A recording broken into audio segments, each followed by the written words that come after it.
자, 안녕하십니까. 오늘부터 10차례에 걸쳐가지고 객관식 이제 여러분들이 그동안 공부하신 거 문제 적응하는 그런 시간이 되겠습니다.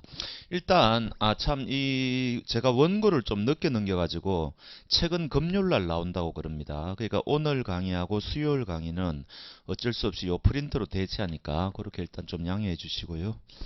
그 다음에 문제지를 만들 때 민법 총칙하고 그 다음에 물권법을 좀 완전히 다르게 만들었습니다. 이 민법 총칙은 여러분들이 아시다시피 우리나라의 어지간 자격증심에 다 이게 시험 과목에 포함이 되는 거죠. 뭐 변리사부터 해가 뭐 법무사는 우리 시험에 별로 도움이 되는 게 아니고요. 그 다음에 뭐 주택관리사, 세무사, 공인중개사, 그 다음에 노무사 뭐 등등 굉장히 한 7, 8가지 뭐 심지어 뭐 가맹사 시험에도 있고요. 굉장히 그러니까 요 민법 총칙은 출제될 수 있을 만한 그 문제는 이때까지 다 출제되었다고 보시면 됩니다. 뭐 더 이상 새로운 문제가 나올 게 없거든요. 그래서 요 민법 총칙은 이때까지 각종 그 시험지에 나온 거를 제가 전부 여기 반영을 다 했는데 중복되는 문제를 다 빼버렸습니다. 여러분들 이제 시간 그 절약을 위해서. 그래서 굉장히 힘든 작업이죠. 이거 뭐 어떤 문제는 빼고 넣고 하면서 그렇게 했는데 어찌됐든 그런 식으로 했고 그 다음에 기본 문제, 그 다음에 심화 문제, 그 다음에 기출 문제 이런 식으로 구성이 되어 있습니다. 그래서 심화 문제는 이걸 기본 문제 넣으려고 하다가 그냥 이렇게 분리했는데 요거는 조금 난이도가 있다고 생각하시면 됩니다. 기본 핵심 문제는 여러분들이 반드시 하셔야 되는 거고요. 그래도 뭐 심화 문제도 어차피 뭐 같이 하셔야 되죠. 그다음에 이제 기출 문제는 우리 감정평가사에서 최근에 한 3년 내지 4년 동안 가장 최근 문제죠. 요 기출 문제를 마지막에 그 각 장의 끝에 수록함으로써 최근에 이제 어떤 우리 감평에서 시험 문제가 나왔나 그거를 한번 확인할 수 있도록 그렇게 이제 구성이 되어 있고요. 물권법은 이게 우리 시험 범위에 들어가는 게 많지가 않죠. 기껏해야 공인중개사, 뭐 변리사, 그것도 문제 수도 적고 뭐 그런데 그래서 요거는 전부 기출 문제를 해설하는 식으로 그러니까 2000 아마 한 13년, 15년, 2015년부터 2023년까지 우리 감평사에 나온 기출 문제를 그대로 이제 그 해가지고 그러면 굉장히 여기 나중에 보시면 알겠지만 중복되는 문제가 굉장히 많아요. 근데 그거를 빼지 않고 전부 다 그대로 그냥 실어버렸습니다. 그럼 여러분들이 이 지문은 정말 자주 출제되는 문제구나. 그걸 이제 한눈에 알 수가 있는 거죠. 그리고 나중에 강의할 때 요 기출 문제 말고 여러분들이 조금 알아야 될 게 조금 부분적으로 생기겠죠. 그거는 이제 공인중개사라든지 아니면은 기출 문제 없는 거는 제가 그때 프린트를 통해 가지고 보완을 하도록 그런 식으로 학습을 진행해 나가도록 하겠습니다. 작년도에 민법 총칙에 국한해 가지고 기출 문제를 분석해 보면 여러분들이 한 18문제 정도는 맞추어야 되지 않나 그런 정도의 난이도였다고 저는 생각합니다. 소멸시효에서 제법 어려운 판례가 하나 출제가 되었고 법인에서 조금 난이도로 말하면 중자라고 할까요? 중자에 해당하는 문제가 두 문제 출제가 됐어요. 판례를 모르면 쉽게 접근할 수 없는. 근데 그 판례를 모르더라도 다른 지문으로 다 이제 해결이 되기 때문에 사실은 맞출 수 있는 문제였는데 약간 난이도가 있는. 그래서 둘 중에 하나는 틀린다고 보면은 두 문제 정도 작년에는 틀려야 여러분들이 제대로 공부하신 게 아닌가 뭐 그렇게 생각이 들 정도로 그야말로 계속 이때까지 출제되었던 기본적인 것이 반복되었습니다. 그래서 아마 뭐 계속 내년에도 그렇겠죠. 그래서 그렇게 생각하시고 기본적인 거 위주로 보도록 하겠습니다. 자, 뭐 별로 강의해 나가면서 필요한 것들을 그때그때 말씀드리고 바로 강의로 나가 보도록 하죠. 처음에 이렇게 하겠습니다. 가령 이제 앞에 1조와 관련된 법원이 나오면은 요 법원과 관련된 기본적인 내용을 말씀드리고 그 다음에 요 문제를 푸는 그러니까 가장 핵심적인 것만 설명을 드리고 그 다음에 문제를 푸는 그런 식으로 가겠습니다. 자, 1조는 이런 거죠. 민사에 관하여 법률의 규정이 없으면 관습법에 의하고 그 다음에 관습법의 규정이 없으면 조리에 의한다. 이거지 않습니까? 조리는 시험에 나올 만한 게 없어요. 그럼 이제 문제는 법률하고 관습법인데 법률은 사실은 하나만 알면 되죠. 여기서 말하는 법률은 성문법의 총칙이다. 모든 성문법을 이야기한다. 요게 이제 가장 핵심이지 않습니까? 그러면은 주체가 관련 없죠. 국회가 만들었건, 그 다음에 행정부가 만들었건, 그 다음에 사법부가 만들었건, 하다못해 국가 간에도 마찬가지죠. 국가 간의 조약도 여기에 해당되고, 여하튼 등등등등 성문화된 것은 여기에 모두 다 해당한다. 그거를 약간 어렵게 표현하면은 요런 거를 우리가 실질적 의의 민법이다. 이렇게 표현하시는 분도 있어요. 형식적인 것은 우리가 민법 전만 이야기하는 거고, 실질적 의의라는 것은 이제 특별법까지 포함하는 개념이죠. 그래서 요 자리에 형식적이 들어가면 틀리니까 혹시 그런 함정 문제 빠지지 않도록 요거는 실질적 의의 민법을 말한다. 뭐 그런 것도 같이 알아놓으시면 좋겠죠. 그 다음에 또 하나는 시험에 간혹 나오는 게 우리 헌법에 보면은 대통령의 긴급 명령이 있거든요. 요거는 법률하고 똑같아요. 효력이. 그러니까 이제 대통령의 긴급 명령도 여기서 말하는 법률에 속한다. 그러면 당연히 맞는 지문이 되는 거죠. 뭐 그런 것들까지 출제가 다 될 거. 그다음 여기 국가가 아니고 지방자치단체가 만드는 것도 다 포함이 되겠죠. 지방자치단체의 뭐 조례 같은 거 이런 것들도 얕은 성문화된 것은 다 포함한다. 요게 이제 포인트가 되고요. 그 다음에 또 하나는 여기 법률관습법 조례에 보면은 판례가 빠져 있지 않습니까? 그럼 판례는 법원이 아니다. 근데 여기 이제 예외가 있죠. 파기환송된 사건, 그거는 대법원에서 파기환송한 사건은 당해 사건에 한하여 구속력을 가지죠. 법원조직법 8조에 규정이 있지 않습니까? 그러니까 요것도 간혹 나오죠. 원래는 판례는 구속력이 없는데 법원조직법 8조에 의하면은 파기환송된 사건은 당해 사건에 관하여는 구속력이 있으니까 그때는 예외적으로 법원이 된다. 뭐 이런 것들이 포인트가 되고, 그다음에 요거하고 이제 헷갈리게 이제 출제를 하는 게 뭡니까? 헌법재판소 결정이죠. 헌재 결정은 요거는 어떻게 됩니까? 법률하고 똑같은 의미를 가지죠. 그러니까 요거는 여기서 말하는 법원이 된다. 이런 것도 외우셔야 될 겁니다. 여기까지가 법률과 관련되는 것이고요. 그 다음에 관습법은 그야말로 시험의 보고죠. 관습법은 첫 번째 이제 개념에서 시험에 나올 건데, 여기서 이제 시험에 나오는 게 106조에서 말하는 사실인 관습이 있지 않습니까? 요거하고 구별할 줄 아느냐. 아, 이거는 정말 뭐 시험에 자주 나오죠. 그래서 이 사실행 관습은 어디까지나 관행만 존재하는 거지, 요거는 법적 구속력까지 있는 것은 아니다. 그러나 요 관습법은 관행이 오랫동안 존재하면서 법적 구속력까지 가지는 거다. 요 차이점을 우리가 이야기하는 거잖아요. 그러면은 관습법은 어디까지나 법이죠. 법이니까 요거는 직권으로 조사한다. 뭐 이런 거고요. 사실행 관습은 이게 모순되는 판례가 있다 그랬죠. 직권으로 조사해야 된다는 판례도 있고, 그 다음에 요거 변론주의에 해당한다. 모순되는 판례가 다 있기 때문에 요게 출제되어도 맞고 요게 출제되어도 맞고 그렇다고 말씀드렸습니다. 그 다음에 요 관습법은 어디까지나 법이죠. 법이니까 요거는 어떻게 됩니까? 법령의 효력을 가진다. 법령의 효력을 가진다. 근데 사실인 관습은 법이 아니죠. 요거는 법률행위 해석할 때 기준이 되는 거다. 그래서 양자가 적용되는 범위가 다르다는 거죠. 요거는 법률행위 해석의 기준이 된다. 그 다음에 우리 판례는 이 관습법과 사실인 관습을 구별하죠. 학자들은 구별이 안 된다고 보시는 학자들도 있는데, 우리 판례는 양자가 구별된다. 구별설 뭐 이렇게 이야기하고, 어떻게 구별되느냐?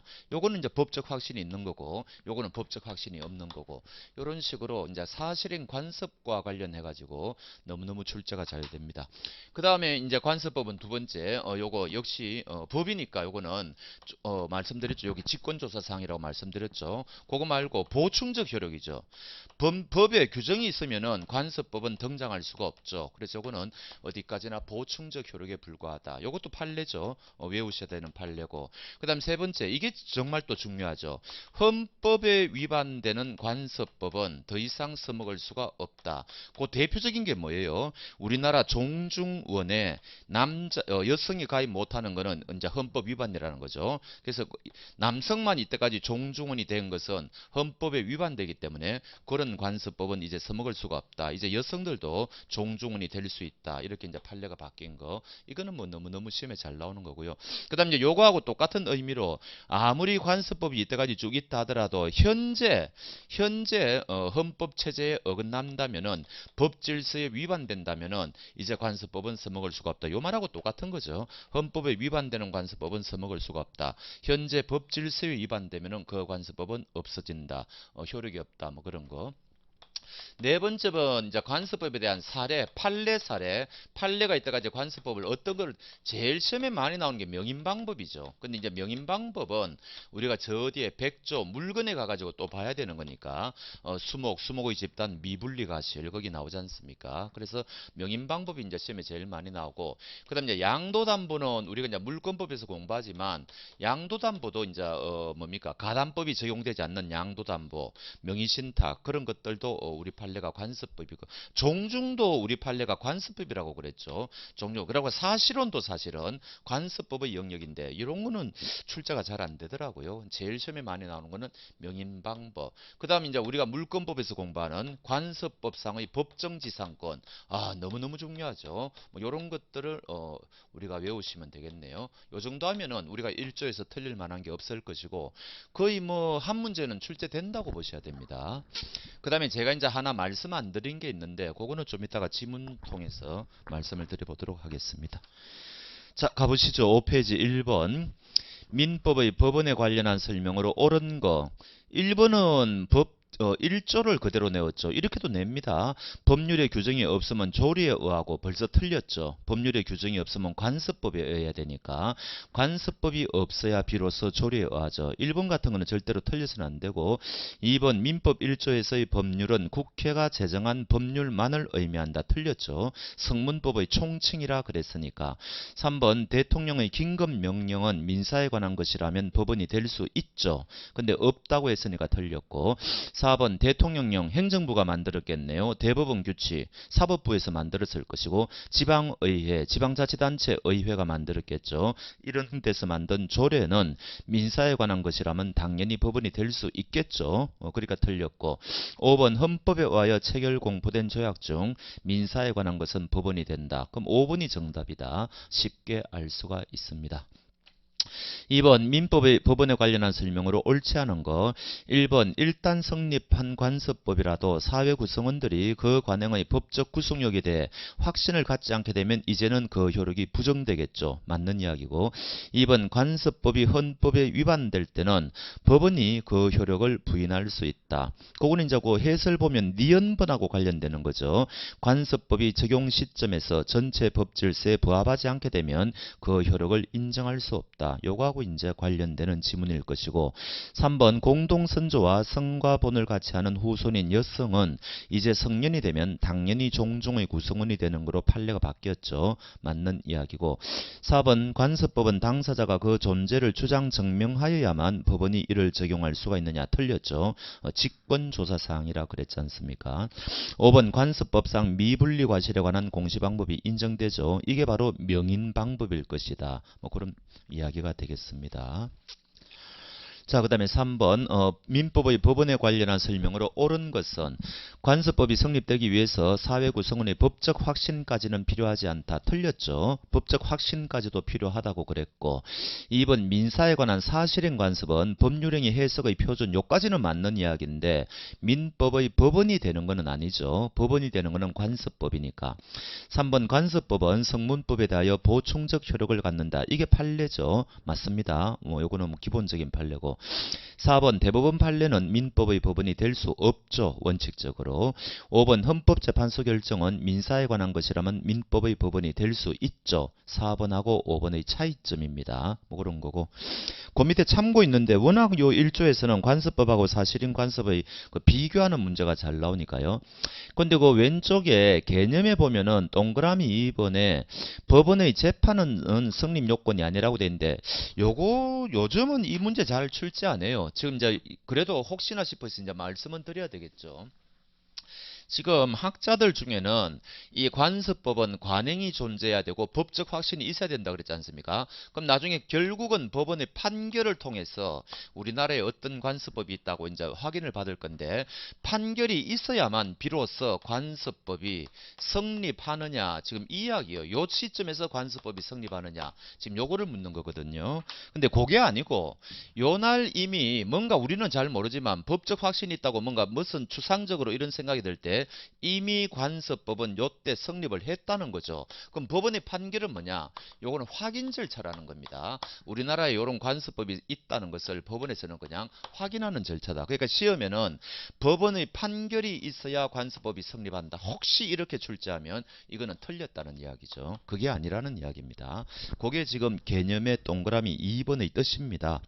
법원의 재판은 성립 요건이 아니라는 점, 뭐 그런 거고요. 그 다음에 나머지는 다 말씀드렸죠. 관습법과 사실인 관습의 차이점 다 말씀드렸습니다. 자, 오른쪽에 심화 문제로 한번 가보시죠. 1번에 민법의 법원에 대한 설명으로 옳지 않은 것은 그 왜 문장이 왜 두 개일까요? 뒤에 거는 제끼십시오. 이거 제가 교열 과정에서 발견을 못한 모양입니다. 요거는 다음에 써먹을 넣는 건데 이상하다. 일단 가시죠. 심화 문제. 민법의 법은 옳지 않은 거. 법원의 판결이 있어야 관습법이 성립하는 것은 아니다. 맞죠? 그 다음에 2번에 온천에 관한 권리는 관습상의 물건이라고 할 수 없다. 큰일 났네. 2번에 뒤에 것도 아닌데. 자, 계속 읽어 나가겠습니다. 일단 온천에 관한 권리는 우리 물권법에 가보면 관습상의 물권이라고 할 수 없죠. 3번에 관습법은 헌법재판소의 위헌법률 심판이나 요겁니다. 요게 출제가 되면은 굉장히 좀 애매할 거예요. 그래서 그 해설 한번 보시죠. 해설해 보시면은 제일 위에 기억번 위헌심사의 대상이 되는 법률은 국회의 의결을 거친 이른바 형식적 의미의 법률을 의미하고 관습법이 헌법에 위반하는 경우 대법원에서 그 효력을 부인할 수 있으니까 결국 관습법은 헌법재판소의 위헌법률 심판 대상이 아니라 그랬습니다. 그래서 요거 하나 일단 외우시고 그 다음에 위헌법은 또 뭔가니까 위헌법률 심판하고 헌법소원은 다른 거죠. 위헌법률은 이게 법률에 어긋나느냐, 법률이 헌법에 어긋나느냐 이거 심판하는 거고 헌법소원은 개인의 기본권이 침해되었을 때 그것을 구제해달라고 하는 거 아닙니까? 그래서 위헌법은 보시면은 그렇다면 법률과 같은 효력을 가지는 이 사건 관습법도 헌법소원의 대상이 되고 단지 형식적 의미의 법률이 아니라는 이유로 그 예외가 될 수는 없다. 정리하자면 기억번 관습법은 위헌법률 심판의 대상은 아니다. 그러나 위헌법은 헌법소원의 심판의 대상은 된다. 이렇게 정리하시면 되겠네요. 그래서 그 위에 심화 문제 3번 가보면은 관습법은 헌법재판소의 위헌법률 심판 대상은 될 수가 없는데 헌법소원의 대상은 될 수가 있죠. 그렇습니다. 그 다음에 4번에 상급법원 재판에서의 판단은 해당 사건에 관하여 하급심을 구성한다. 말씀드렸죠. 파기환송되는 사건이고 5번은 이게 심화학습에 있을 게 아니죠. 이거 출제될 가능성이 좀 있는 거죠. 우리가 저 물권법에 가서도 이거 나오지 않습니까? 이게 결국 나중에 요 2001년도입니까? 하도 이게 이제 뭡니까? 분묘기지권에 대해서 이제 법적 분쟁이 많으니까 2000년도인가 2001년도인가 모르겠네. 장사법이라 해가지고 이제 무슨 성문법이 제정됐죠. 그럼 요날 법이 제정됐으니까 이제부터는 분묘기지권이라는 관습상의 물권은 인정되지 않는 거 아니냐? 인정되지 않죠. 근데 포인트는 뭔가 하니까 법이 만들어지고 난 뒤에 이제부터 인정하지 않겠다는 거죠.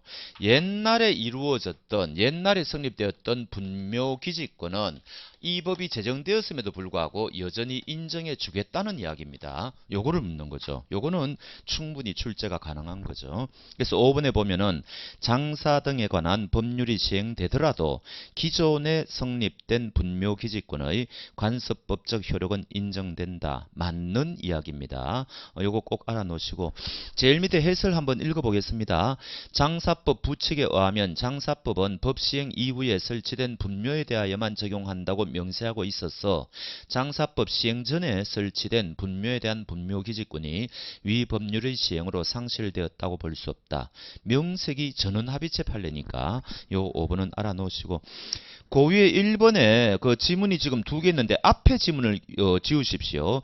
헌법의 기본권은 특별한 사정이 없으면 사법관계에 직접 적용되느냐. 요거는 사실상 이 헌법 문제입니다. 이제 우리가 헌법에 가보면은 뭐 여러 가지 헌법 기본권 조항들이 있지 않습니까? 뭐 집회 출판 뭐 결사의 자유 뭐 여러 가지가 있고 그다음에 노동 3권 있고 막 그렇지 않습니까? 노동 3권은 직접 적용된다고 보는 게 이제 일반적인데 나머지 뭐 자유권이 있죠. 뭐 이런 자유권은 이것들이 이제 법정에 분쟁이 생길 때 이 사람이 만약에 종교의 자유를 침해했다. 그러니까 나는 너를 채용 안 하겠다. 뭐 이런 식으로 했을 때 이게 어떻게 되느냐 이야기죠. 헌법을 직접 적용할 수는 없다는 이야기입니다. 우리 민법에 보면은 103조 반사회질서법률행위 2조 신의성실의 원칙 이런 일반 조항이 있지 않습니까? 요 일반 조항을 해석할 때 요 헌법의 기본권을 동원해 가지고 요게 계약이 무효냐 신의성실의 원칙에 반하냐 요렇게 해석을 할 때 요 헌법 조항을 여기 가지고 오면 된다는 거죠. 요런 걸 우리가 간접 적용설이라 그래요. 그거를 출제한 우리 시험이 있었습니다. 우리 간평에서는 아마 아니고 행정사에서인가 출제된 것 간평인지 잘 모르겠습니다. 지금 약간 헷갈리는데 어찌됐든 한 최근에 이런 문제가 한번 출제되었길래 여러분들한테 소개하는 거죠. 그래서 그 1번에 보면 동그라미 1번에 앞에 거는 이게 왜 이렇게 중복되어서 있는지 모르겠는데 뒤에 거 헌법의 기본권은 특별한 사정이 없으면 사법관계에 직접 적용된다. 직접이 틀렸다는 거죠. 간접 적용됩니다. 간접. 그래서 그 밑에 해설 한번 보시면은 헌법상 기본권 규정은 그 성질상 사법관계에 직접 적용될 수 있는 예외적인 것을 제외하고 그건 이제 노동 3권 같은 거는 직접 적용될 수 있다고 보거든요. 이런 거를 제외하고는 사법상의 일반 원칙을 규정한 민법 2조 신의성실의 원칙이죠. 103조 반사회질서 750조는 불법행위입니다. 이런 내용을 형성하고 그 해석 기준이 되어 간접적으로 사법관계 효력을 미치게 된다. 참고로 알아놓으시라는 거죠. 그 다음 그 위에 있는 2번도 마찬가지입니다. 우리나라가 가입한 국제조약은 일반적으로 민법이나 상법 또는 국제사법보다 우선적으로 적용된다. 맞습니다. 그 밑에 해설 한번 보시죠. 아주 최근 판례죠. 우리나라가 가입한 국제조약은 일반적으로 민법이나 상법 또는 국제사법보다 우선적으로 적용된다. 네덜란드와 대한민국은 모두 국제물품매매계약에 관한 국제연합협약에 가입하였으므로 네덜란드 법인과 대한민국 법인 사이의 물품매매계약에 관한 매매협약 1조 1항에 의하여 위 협약이 우선이요. 요거는 제가 생각한 데는 이게 신법 우선의 원칙 같아요. 우리가 이제 민법 같은 건 이제 계속 오래전부터 있어 왔잖아요. 일종의 구법이죠. 근데 지금 조약이 지금 체결됐다면 일종의 이거는 이제 신법이라고 볼 수도 있는 거죠. 그럼 구법하고 신법이 있을 때는 신법 우선의 원칙 뭐 요렇게도 해석할 수가 있습니다. 어찌됐든 요것도 출제가 가능하다는 거죠. 의외타 문제로. 그래서 그 심화 문제에 1번에 1번, 2번 앞에 거는 제끼고요. 뒤에 거 그렇게 보시기 바랍니다. 이거 수정해야 되는데 큰일 났네. 이제 발견했습니다. 자, 그 다음에 2번 보시죠. 이거는 출제된 적이 거의 없는데 하도 엉뚱한 문제가 한 번씩 나오니까 만전을 기하기 위해서 하는 거죠. 우리 민법이 1960년도에 제정되었거든요. 1960년도에. 그럼 요 날부터 이제 민법이 효력을 발생해야 될 거 아닙니까? 근데 법을 만드신 분들이 그렇게 안 만들었어요. 요 날부터 거슬러 올라가 가지고 만든다. 소급표를 인정했어요. 여기 이제 우리 민법의 대원칙입니다. 그러니까 법의 일반 원칙하고 좀 다르죠. 그게 동그라미 1번이라는 겁니다. 현행 민법은 본법 시행일 전의 사항에 대하여는 적용되지 않는 것이 원칙이다. 틀렸다는 겁니다. 그러니까 법의 일반 원칙을 무시하고 만드는 거죠. 그 뒤에 해설을 가보시면은 1번 현행 민법은 소급표를 원칙으로 한다. 그러면 문제가 발생하죠. 거슬러 올라가면은 여기 뭔가 옛날에 A라는 사람이 자기가 권리가 있었는데 이 민법이 적용됨으로 말미암아 이 권리가 뭡니까? 소멸될 수도 있단 말이죠. 쉽게 말하면 기득권을 상실할 우려가 있는 이런 문제가 발생한다는 거죠. 그래서 이 원칙을 이렇게 만들어 놓고 예외로 뭐라고 해 놓는 거니까 기존에 발생한 기득권은 다 보호해 주겠다. 이렇게 만들어 놨어요. 아니 그럼 처음부터 뭐 이렇게 소거표를 인정하지 말든지 결과적으로 소거표를 인정하지 않은 거하고 똑같게 됐거든요. 하여튼 민법 만들 때 좀 이상하게 만들었다 이런 겁니다. 그래서 그 해설 1번에 보면은 이 폐단을 보완하기 위해서 기득권을 인정하는 부칙을 두었다. 이런 게 있다는 겁니다. 뭐 거의 출제 안 되겠죠. 자, 도로 돌아오셔가지고 2번 민사에 관한 특별법은 민법에 우선하여 적용해. 이거는 뭘 묻는 문제예요? 민법이 일반법이라는 거죠. 그러니까 특별법 우선의 원칙에 의해서 2번은 맞는 지문이고 3번은 우리가 소위 말하는 사람 따라가는 거죠. 속인주의. 모든 나라는 다 이거 채택하죠. 국외에 있는 대한민국 국민에게도 적용되고 4번은 속지주의죠. 우리나라에 와 있는 모든 외국인에게도 우리 법은 적용될 것이고 5번 민법은 어디까지 효력이 미치느냐? 대한민국 영토에 미치죠. 한반도와 그 부속도 쓰지 않습니까? 그럼 북한도 한반도죠. 그러니까 북한도 효력이 있습니다. 근데 지금 일시적으로 작용이 정지되고 있을 뿐이죠. 근데 효력은 있다. 내일이라도 갑자기 통일이 되면 민법이 바로 적용된다는 거죠. 그런 겁니다. 자, 그 다음에 기출문제 한번 볼까요? 금년도 문제. 2023년 1번 민법 1조에서 민법의 법원으로 규정한 민사에 관한 법률은 민법 전만을 의미한다. 틀렸죠. 모든 성문법의 통칭이라 그랬으니까. 2번 민법 1조에서 민법의 법원으로 규정한 관습법에는 사실임 관습이 포함된다. 틀렸죠. 관습법과 사실임 관습은 다르다고 그랬으니까. 3번 대법원이 정한 공탁규칙은 민법의 법원이 될 수 없다. 틀렸죠. 대법원 사법부가 만든 것도 성문화되었다면 다 될 수 있다 그랬으니까.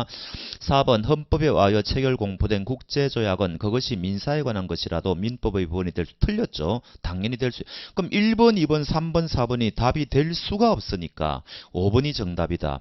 그럼 5번은 사실은 물권법 판례죠. 미등기 무허가 건물의 양수인은 등기를 아직 안 했죠. 그러면 우리 판례에 의하면 소유권이 인정되지 않죠. 등기를 하지 않았으니까. 그런데 그러게 소유권에 준하는 관습법상의 물권이 인정되지 않는다 그랬으니까 5번이 정답이구나. 그래서 여기 1번 문제는 물권법의 판례를 슬쩍 같이 넣어 놓았습니다.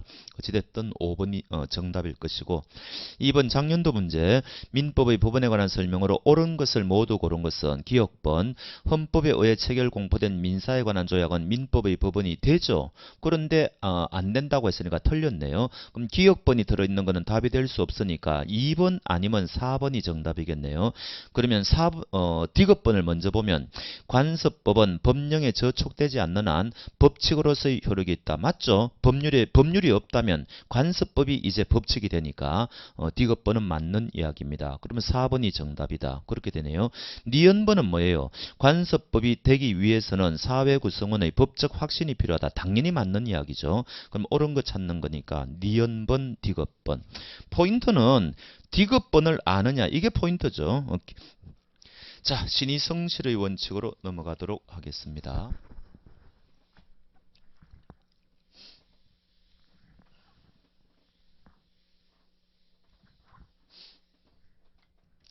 요거는 이제 신의성실의 원칙에 우리가 이제 권리를 행사할 때는 2조에 보면 뭐라고 돼 있는 거니까 신의 측에 반해서는 안 된다. 신의성실의 원칙에 의해야 된다. 이게 이제 신의성실의 원칙이지 않습니까? 그러면은 요거 본격적으로 들어가기 전에 요 권리에 대해서 잠깐 물어볼 때가 있어요. 그런데 요 권리를 작용이라든지 효력에 의해서 분류하는 방법을 학자들이 제일 중시하거든요. 그게 바로 이제 지배권, 그 다음에 청구권, 그 다음에 항변권, 그 다음에 형성권, 요렇게 이제 네 가지로 나눌 수가 있는 거죠. 그래서 요 권리를 좀 그래도 좀 자주 물어보는 편인데 특히 형성권이 무지무지하게 중요하죠. 요거는 아주 시험에 자주 나옵니다. 그러니까 항변권은 우리 민법에 세 가지밖에 없다. 뭐 요거 아실 거고요. 그다음에 요 청구권은 채권하고 청구권은 같은 개념이 아니다. 채권이 더 큰 개념이다. 뭐 요런 거 정도. 이거 나중에 물권법에서 나오는데 뭐 요거 하나 정도만 보시면 되고 항변권은 뭐예요? 여러분들이 동시 이행의 항변권. 우리가 이제 시험 대상은 아니지만 채권법에 있는 거지만 그다음에 이제 보정인의 경우에 최고 검색의 항변권 뭐 이런 게 이제 그 채권 총론에 있단 말이죠. 그다음에 이제 가족법에 가보면은 상한정 승인이 나오죠. 여기 세 가지가 우리 민법에서 인정되는 항변권이다. 근데 차이점이 뭔가 하니까 요거 두 가지는 일시적으로 버틸 수 있다. 다른 말로 하면은 연기시킬 수가 있다. 그래서 이런 거를 일시적 혹은 연기적 항변권이라 그러고 요거는 영원토록 버틸 수 있죠. 그래서 요거를 영구적 항변권이다. 이제 이렇게 이야기하는 거죠. 그래서 항변권은 출제할 수는 있어요. 근데 우리 이런 식으로 우리 민법에는 영구적 항변권은 인정되지 않는다 그러면 틀리는 거죠. 가족법에 있으니까 이제 이런 식으로 출제하면 약간 여러분들이 어렵게 느낄 수가 있고 이 형성권은 뭐예요? 우리가 다른 말로 하면 이걸 단독행위라 그러지 않습니까? 우리가 법률행위 중에 계약이 아닌 단독행위 일방적으로 하는데 법적 효과를 가져온다. 뭐 이거 아닙니까? 그러니까 이거는 정말 중요한 거죠. 단독행위. 그래서 보통 제척기간의 제한이 있다. 뭐 이런 거고요. 이 권리를 행사할 때는 일방적으로 하는 거니까 상대방의 동의나 성낙 같은 거는 필요 없다. 그냥 내 쪽에서 일방적으로 하면 된다. 뭐 그런 거. 그다음에 어떤 것들이 형성권이냐? 뭐 이건 너무 많죠. 취소권, 해제권, 동의권, 추인권, 상계권 뭐 등등 여러 가지가 많지 않습니까? 뭐 그런 것 좀 보시면 되겠네요. 어, 일단 그 정도. 그 다음에 우리가 저 민법 총칙 뒤에 가면은 이 단독 행위를 할 때는 원칙적으로 조건이나 기한을 붙일 수가 없다. 일방적으로 하는데 거기다가 조건이나 기한을 붙이면은 상대방은 이중으로 불리하니까 뭐 이런 거. 요게 원칙이죠. 예외가 있지 않습니까? 요런 것들을 묶어 가지고 형성권에서 이제 하나 출제를 할 수가 있습니다. 자, 그러면 1번 한번 보시죠.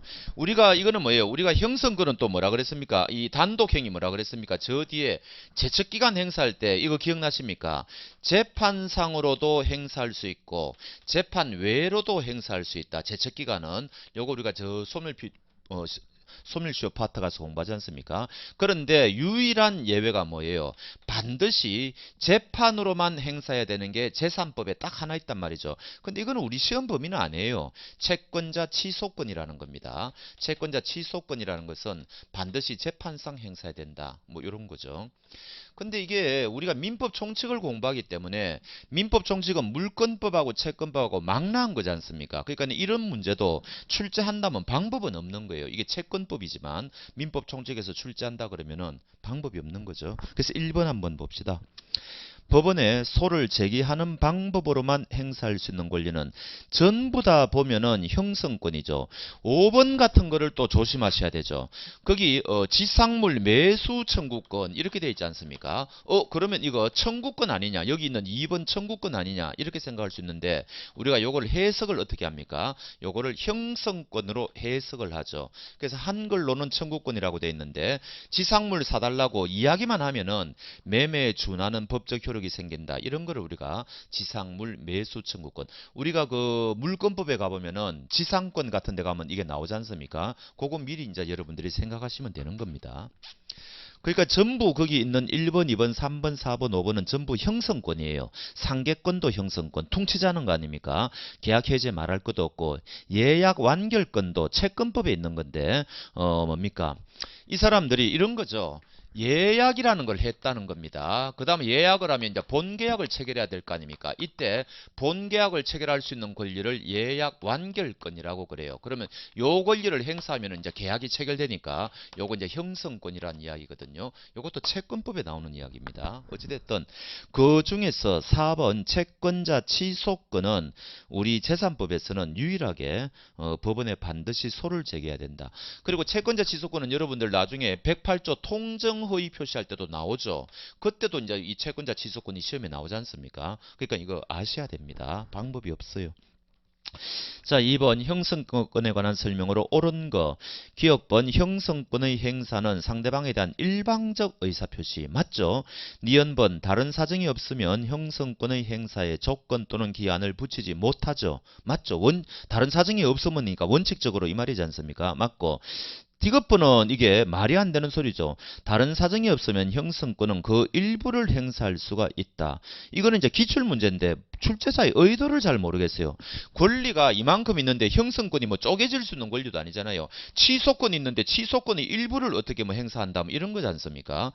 원칙적으로 말이 안 되는 거죠. 그러니까는 디귿번은 틀린 거고, 그 다음에 리얼번은 제척기간의 적용을 받습니다. 그래서 디귿번은 제가 기출문제 중에 이런 지문 나오는 거는 거의 못 봤어요. 일부를 행사할 수 있느냐 없느냐 이런 거는요. 근데 이거 하여튼 여러분들 틀렸다고 생각하십시오. 저도 조금 당혹스러운 지문이었는데 어찌됐든 이런 문제도 있었다. 그렇게 보시면 되겠습니다. 자, 그 다음에 2번입니까? 넘어가 보시죠. 3번이네요. 자, 이제부터 본격적으로 신의성실의 원칙에 대해서, 이제 권리 행사의 권리에 대해서는 형성권이 출제될 가능성이 조금 있다. 이렇게 이제 좀 감을 잡으시면 되고요. 신의성실의 원칙은 워낙 판례가 많으니까 참 공부하기가 어렵죠. 이제 첫 번째는 일반 원칙과 관련된 판례, 일반론. 신의성실의 원칙은 직권조사 사항이다. 이게 시험에 제일 많이 나오죠. 이거는 뭐 무조건 뭐 외우셔야 되고요. 그다음 이제 부수적주의 의무라는 거, 부수적주의 의무의 발생 근거가 된다 해가지고, 예를 들면은 뭐 상대방한테 뭔가 설명해야 될 의무가 발생한다든지, 뭔가를 알려줄 의무라든지, 상대방의 재산을 보호해줄 의무라든지 이런 것들이 발생하는 근거가 된다. 뭐 이런 게 있죠. 그 다음에 이제 뭐 변호사 수임료가 너무 많다든지 하면은 이럴 때 뭐라고요? 원칙적으로는 이거 뭡니까? 감액이 안 되죠. 감액이 안 되는데 판사가 보니까 예외적으로 너무너무 거기 부당하게 많다면은 예외적으로 감액이 가능하죠. 이때 그 근거가 2조 신의성실의 원칙이라는 거 아닙니까? 이런 식으로 이제 일반론과 관련해 가지고 출제가 좀 될 수 있고, 그 다음에 이제 뻔하죠. 모순되는 행위를 하지 마라. 모순행위 금지. 그 다음에 당신의 권리는 실효되었다. 실효의 원칙. 그 다음에 사정이 변경되었으니까 이 계약은 해제할 수 있다. 해제할 수 있다. 사정 변경의 원칙. 이런 것들을 이제 하겠죠. 그 다음에 이제 권리 남용도 일종의 신의성실이 파생 원칙으로 보죠. 그래서 권리는 남용하지 마라. 권리 남용 금지. 뭐 이런 것들을 우리가 이제 하나하나씩 테마를 잡아서 봐야 됩니다. 모순되는 행위를 하지 마라는 것은 영미법에서는 이거를 다른 말로 금반언의 원칙이라고 하죠. 금반언의 원칙. 그래서 요거는 앞에 어떤 사람이 1행위가 있었는데 여기서는 A라고 해놓고 2행위의, 그러면 이제 1행위를 했을 때 상대방은 A라고 했으니까 요거를 상대방은 이제 믿었을 거 아닙니까? 근데 이 사람이 나중에는 A가 아니라고 모순되는 행위를 한다. 근데 이게 진실에 맞다는 겁니다. 이 A-가 아닌 게 진실에 맞다는 거죠.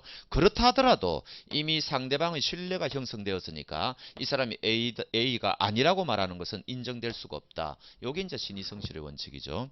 근데 이제 전부 다 이게 예외가 있지 않습니까? 이게 원칙이고 예외가 뭐예요? 만약에 1행위가 강행법규에 위반되었을 때는 그렇지가 않죠. 이때는 강행법규에 위반됐으면 요 A라고 하는 게 이게 무효죠, 무효. 그러면은 상대방의 신뢰가 형성되고 자시고 이럴 게 없다는 겁니다. 이럴 때는 모순되는 행위가 가능하죠. 모순 행위가 가능하다. 그래서 강행법규에 위반되었을 때는 모순되는 행위가 가능하다. 정말 시험에 많이 나오죠. 실효의 원칙은 요거 연장선상이죠, 사실은. 어떤 사람이 권리 행사가 가능한데 장기간 이 권리를 행사하지 않았다, 이 이야기 아닙니까? 이거하고 똑같아요. 그래서 이 사람이 신뢰가 형성됐단 말이죠. 이 사람은 권리를 행사 안 하구나 이렇게 생각했는데 느닷없이 이 사람이 느닷없이 이 권리를 행사하더라는 거 아닙니까? 그럼 사실은 권리 행사를 할 수 있죠. 이게 맞죠. 이게 맞는데 이미 상대방의 신뢰가 형성되었기 때문에 요 권리 행사는 부정된다. 당신의 권리는 실효되었다. 이렇게 하는 것을 우리가 실효의 원칙이라고 그러죠. 그 다음에 사정 변경의 원칙은 뭡니까? 요날 1월 1일 날 계약이 성립되었다. 그 다음에 나중에 요 계약을 3월 1일 날 이행하려고 한다. 그런데 요 사이에 엄청난 사정이 바뀌었다는 거 아닙니까? 사정이 바뀌어도 보통 바뀌어야 되는 게 아니죠. 사정의 현저한 변경이 있어야 되죠. 그럼 어느 정도가 돼야지 현저하게 변경되느냐? 당사자가 두 당사자가 서로가 전혀 예측을 못한 거죠. 두 당사 중에 한 사람이라도 예측을 할 수 있었다면 그는 그대로 하면 되는데 둘 다 전혀 예측할 수 없는 그러한 사정이 현저하게 변경되었다. 이때 여기서 말하는 사정은 당사자의 주관적 사정이 아니고 객관적 사정이죠. 객관적 사정이다. 그러면은 계약 내용대로 이행하면은 너무너무 정의관념에 반할 때 첫 번째, 이 계약 내용을 바꾸자 수정 변경을 요청할 수가 있는데 이때 상대방이 받아들이면 아무 문제가 없는데 이거를 거부할 때는 두 번째, 이 계약을 해지하겠다 이런 권리가 생기는 것을 우리는 사정 변경의 원칙이라고 그러죠. 그래서 여기까지 일단 문제를 한번 풀어보도록 하겠습니다. 자, 3번 신의성실의 원칙에 관한 설명으로 옳지 않은 것은 1번은 예전에는 출제 좀 되었습니다. 신의성실의 원칙은 가족법에는 적용되지 않는다 그러면 틀리죠. 모든 법에 다 적용이 되죠. 사법뿐만 아니고 공법에도 적용이 되죠. 민사소송법 이런 절차법 다 적용되고요. 사법은 말할 것도 없고 공법 다 적용됩니다. 그리고 사법 중에서도 제3법뿐만 아니고 가족법에도 다 적용된다는 이야기죠. 2번 신의 측에 반하는지 여부는 당사자의 주장이 없는 한 법원이 직권으로 판단할 수 있다. 정말 시험에 단골 문제죠. 신의 성실의 원칙에서는 제일 중요한 거고 2번이 틀렸네요. 직권으로 판단할 수 있으니까 직권으로 판단할 수 없다가 틀렸죠. 직권조사사항이고 3번 의사는 의료행위의 위험성이나 부작용을 설명할 의무 이거죠. 요거 설명 의무, 부수적주의 의무, 치료만 잘해가 될 문제가 아니고 설명 잘해줘야 된다. 4번 숙박업자는 투숙객의 안전을 배려할 보호 의무 요거죠. 숙박업자는 펜션과 같은 숙박업자는 불이 나면은 혼자 도망가면 안 된다. 5번 아파트 분양자는 아파트 단지 인근에 대규모 공동묘지가 조성되어 있다는 사실을 분양을 받는 사람들에게 고지할 시인이 책상의 의무를 부담하죠. 고지 의무 말씀드렸고.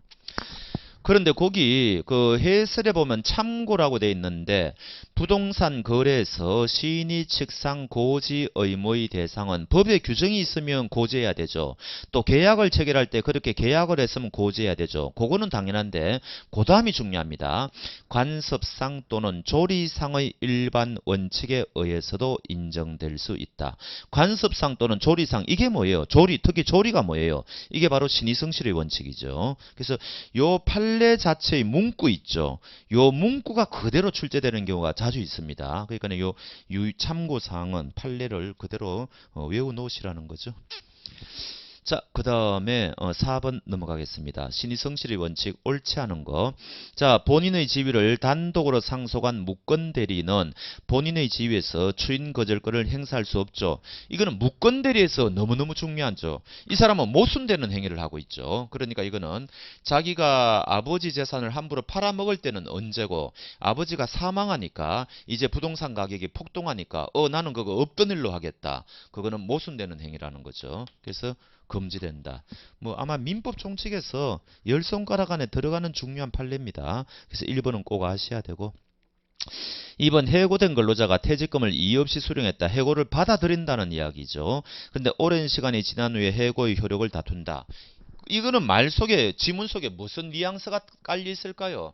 회사가 이제 얘가 지금 이 해고를 받아들이니까 이제 얘는 우리 회사에 복직할 생각이 없구나. 신뢰가 형성됐다는 것을 지금 전제로 하고 있는 겁니다. 지문 속에는 그런 말이 없지만. 근데 이제 얘가 지금 모순되는 행위를 하잖아요. 이제 해고 못 받아들이겠다. 이럴 때 그 뒤의 행위는 부정된다는 거죠. 그런 모순 행위 금지의 원칙. 그러니까 2번은 맞는 이야기죠. 이때는 회사의 신뢰를 더 보호해야 된다. 그런 거죠.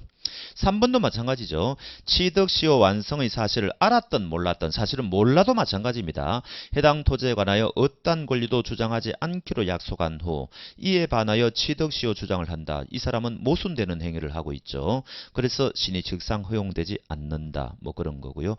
4번 법령에 위반되어 무효임을 알면서 법률행위를 한 자는 강행법규 위반을 이유로 스스로 그 법률행위 무효를 주장할 수 있다. 맞죠? 모순되는 것처럼 보이지만 강행법규를 위반했을 때는 무효를 주장할 수 있다 그랬습니다. 예외죠. 정말 중요한 판례고 5번은 4번의 연장선상이도 법정 대리인의 동의 없이 신용구매 계약을 체결한 미성년자가 나중에 법정 대리인의 동의 없음을 이유로 이를 이유로 취소한다. 이 사람은 모순되는 행위를 하고 있죠. 그래도 신의 측에 위반되지 않죠. 왜? 미성년자 보호 규정은 강행 규정이죠. 그러니까 모순되는 행위를 해도 되지 않습니까? 그러니까 4번하고 5번은 연결되어 있고 거기에 2번은 조금 거시기한데 1번, 3번, 4번, 5번은 정말 출제가 자주 되는 단골 판례들이다. 그렇게 하시면 되겠습니다. 자, 5번 실효의 원칙에 관한 설명으로 옳지 않은 거. 소멸시효의 대상이 아닌 권리도 실효의 원칙이 적용될 수 있죠. 그 해설 보시면 자 내가 해고당했는데 그거 무효를 확인해 달라. 무슨 무효 확인의 소는 소멸시효의 대상이 아니죠. 그러나 실효의 대상은 될 수 있다는 게 판례죠. 요 요건에 해당되면 그렇죠. 이 근로자가 복직할 기회가 있었는데 그 권리를 장기간 불행사했다.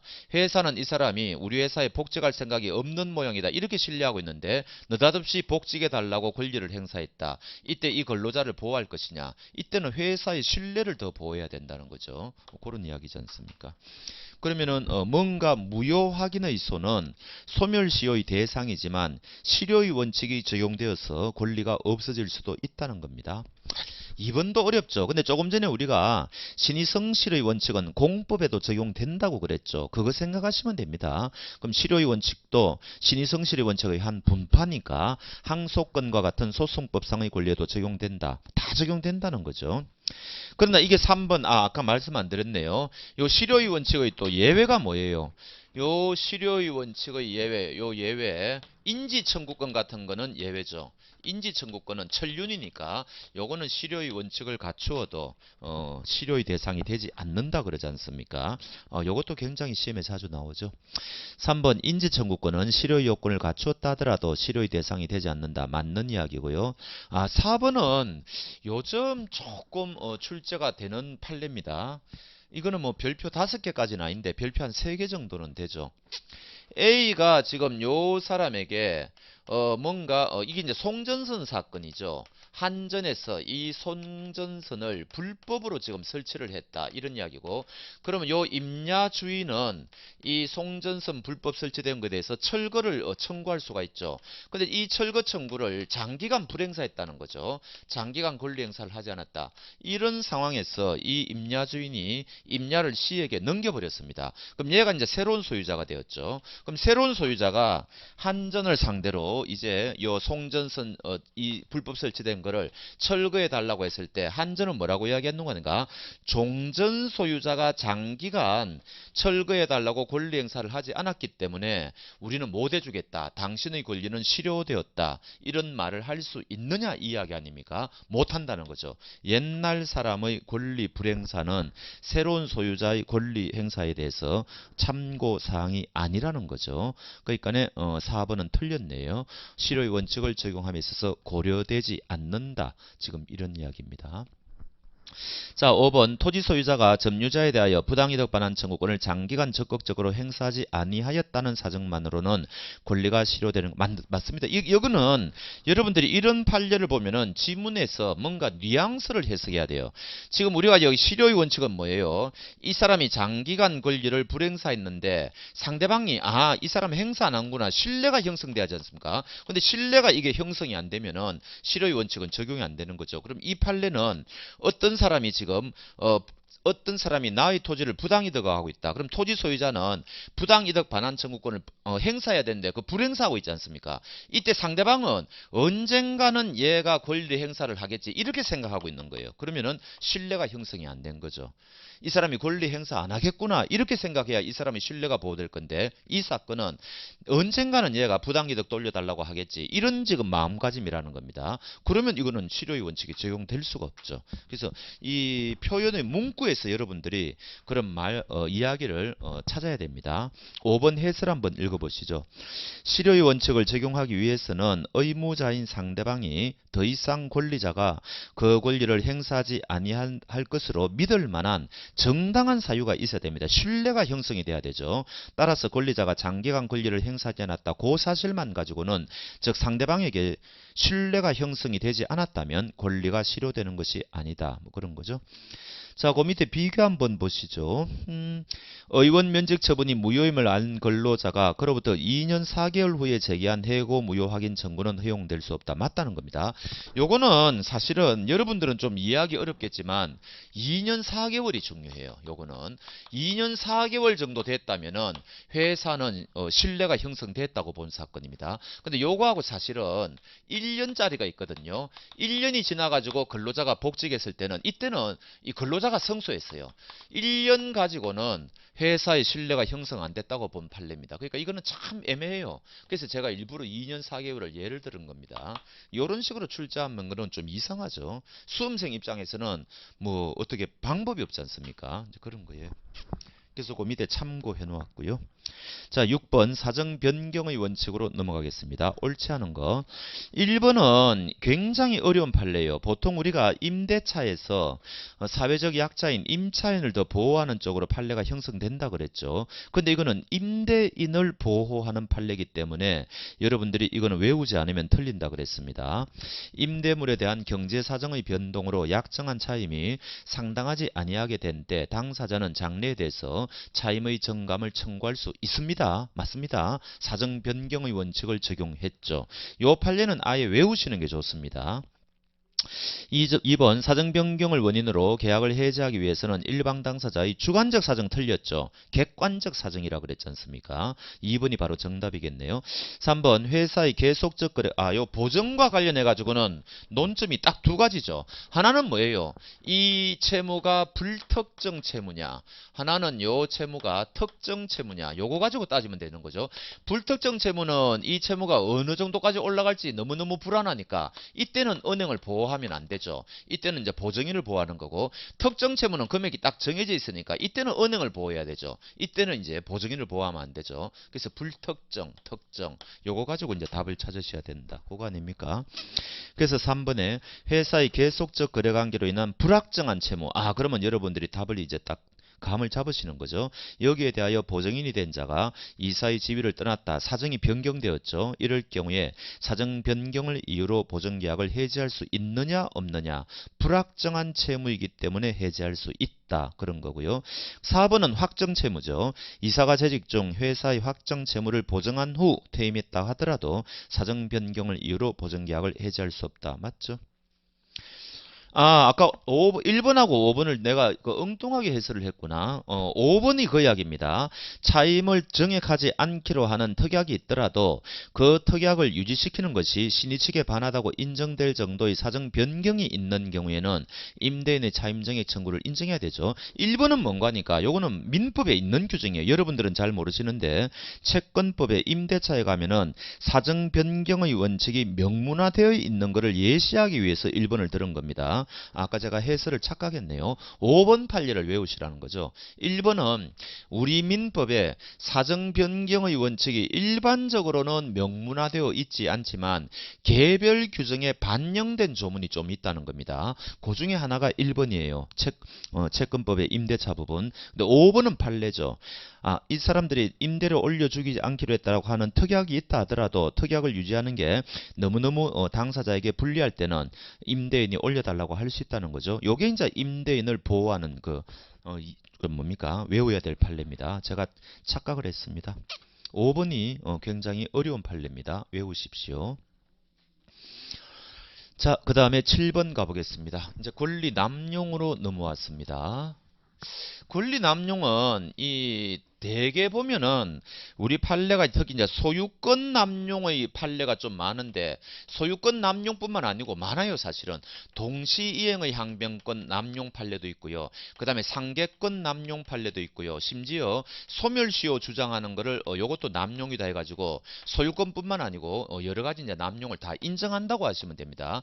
근데 이 권리 남용이 특히 소유권이 남용되기 위해서는 우리 판례는 객관적인 요건으로 사회 질서에 반해야 된다. 당사자 사이에 현저한 불합리가 있어야 된다. 뭐 이런 거고요.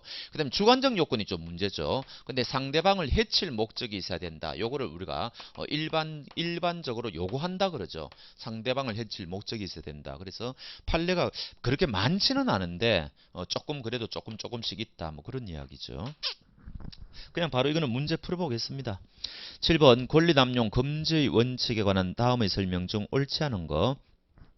1번 권리남용이 인정되기 위해서는 권리 행사로 인한 권리자 이익과 상대방의 불이익, 현저한 불이익 어느 정도에 되느냐? 사회 질서에 반할 정도가 돼야 된다는 거죠. 현저한 불균형이 있어야 된다. 뭐 그런 거고요.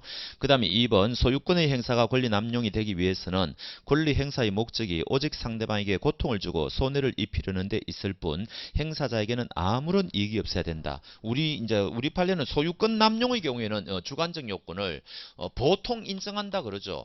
뭐 이제 인정 안 하는 필요 없다는 판례도 있는데 대개의 판례는 인정한다는 겁니다. 그게 지금 2번의 뜻이고요.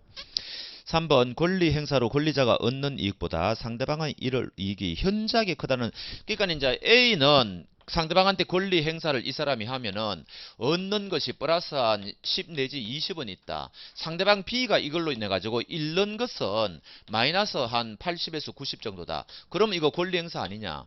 우리 판례가 어떤 경우에는 권리 남용으로 보고 어떤 경우에는 남용으로 안 보고 이게 케이스 바이 케이스로 다 다릅니다. 근데 이제 일반적으로는 이 사람이 얻는 이익이 20 요 조금이라도 있다면은 권리 남용으로 보면 안 된다는 거죠. 우리 자본주의 사회에서는 소유권을 굉장히 중시하지 않습니까? 그러니까 대개 권리 남용을 잘 인정하지 않는다는 이야기입니다. 그러니까 3번이 틀렸습니다.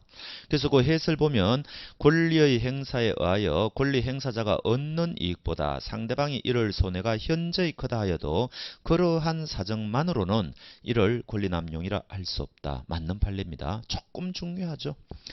4번 그러면 이제 이 주관적 요건은 이 사람의 그 마음속에 있는 거니까 굉장히 우리가 법정에서 입증하기가 어렵지 않습니까? 그러니까 우리 판례가 뭐라고 이야기하는 거니까 요게 인정이 되면 객관적 요건이 인정되면 주관적 요건은 저절로 인정되는 거다. 추인할 수 있다.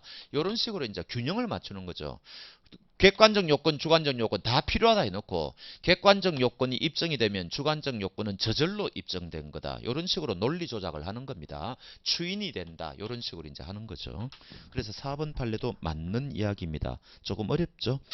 자, 5번 토지 소유권 침해를 이유로 건물 청구가 권리 남용이 되더라도 건물 소유자가 소유권을 부정당하지는 않죠. 그 토지 사용에 대하여 부당이득 반환은 청구할 수가 있다. 해설 보시면 권리 남용이 인정되어도 권리 자체가 박탈되는 것은 아니다. 따라서 불법행위나 부당이득에 기한 권리 행사가 부정되는 것도 아니다. 다만 예외적으로 친권은 박탈 제도가 있죠. 소유권 같은 거는 박탈 제도가 없겠지만. 자, 심화 문제로 넘어왔습니다. 민법상 권리에 관한 설명으로 옳지 않은 거, 조건부 권리를 우리가 기대권이라 그러죠. 100% 권리는 아니지만 일반 권리하고 똑같이 보호해주겠다. 뭐 그런 거고. 2번 틀렸죠.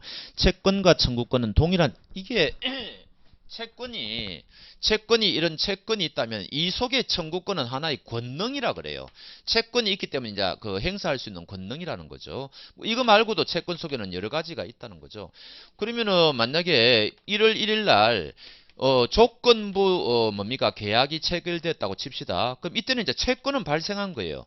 채권은 발생한 건데 이 사람이 조건이 성취되어야 나중에 청구권이 생길 거 아닙니까? 이럴 때는 채권하고 청구권이 다른 거죠. 그러니까 채권하고 청구권은 동일한 개념이라고 할 수는 없다는 겁니다. 채권 속에 청구권이 하나의 권능이다. 이런 표현을 하는 거죠. 그러니까 2번은 틀린 거고요. 그 다음에 또 청구권은 여러분들이 아시다시피 물권적 청구권이라는 것도 있지 않습니까? 그러니까 이거 꼭 채권에서만 나오는 게 아니죠. 또 상속회복 청구권은 가족법상 청구권이거든요. 그러니까 이 청구권이라는 것은 채권에 기해서 발생하는 것도 있지만 물권에 기해서도 발생할 수가 있고 가족법에 기해서도 발생할 수 있으니까 또 역시 채권하고 청구권은 같은 개념이 아니다. 뭐 우리가 이렇게도 설명할 수가 있는 거죠. 자, 그 다음에 3번에 임차인과 임대인의 차임정감 청구권은 형성권이죠. 맞습니다. 한글로는 청구권이라고 되어 있는데 우리가 해석을 해보면은 형성권으로 해석을 합니다. 뭐 그런 거고. 그 밑에 이제 해설해 보면은 한글로는 청구권이라고 되어 있는데 실제로는 형성권인 권리. 우리가 물권법에 가보면은 공유물 분할 청구권. 그 다음에 대개 임대차에서 많아요. 우리 시험하고는 별로 관계가 없는데 우리는 물권법에서 지상권하고 관련해 가지고 뭐 지상물 매수 청구권 뭐 이런 거 있지 않습니까? 뭐 이런 것들 생각하시면 되겠네요. 그 다음에 참고는 부동산공사 수급인은 요거는 채권법에 있는 도급과 관련되는 건데 요거는 형성권이 맞는데 이것까지 우리 시험에 좀 내기는 그럴 겁니다. 그냥 제낍시다. 그 다음에 4번에 동시이행 항변권은 영구적 항변권이 아니고 일시적, 연기적 항변권이라 그랬죠.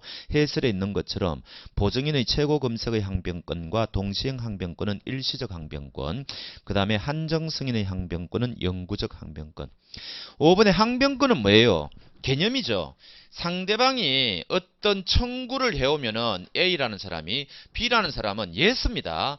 너에게 이런 청구권이 있기는 있는데 yes, but 나는 항변권을 행사하겠다. 그래서 항변권은 상대방의 청구권 자체를 부인하는 게 아니에요. 너는 그런 청구권이 있다. yes. 그러나 나한테는 항변권이 있다. 이렇게 가는 거죠. 이런 거를 우리가 항변권이라 그럽니다. 그러니까 5번은 맞는 이야기죠. 상대방의 청구권 자체를 소멸시키는 것이 아니라 인정하되 그 작용을 저지시키는 것이다. 맞는 이야기고요. 2번 권리와 의무에 관한 설명으로 옳은 것은 1번 매매 예약 완결권의 법적 성질은 이거 형성권이라 그랬죠. 형성권. 그러니까 1번은 틀렸고요.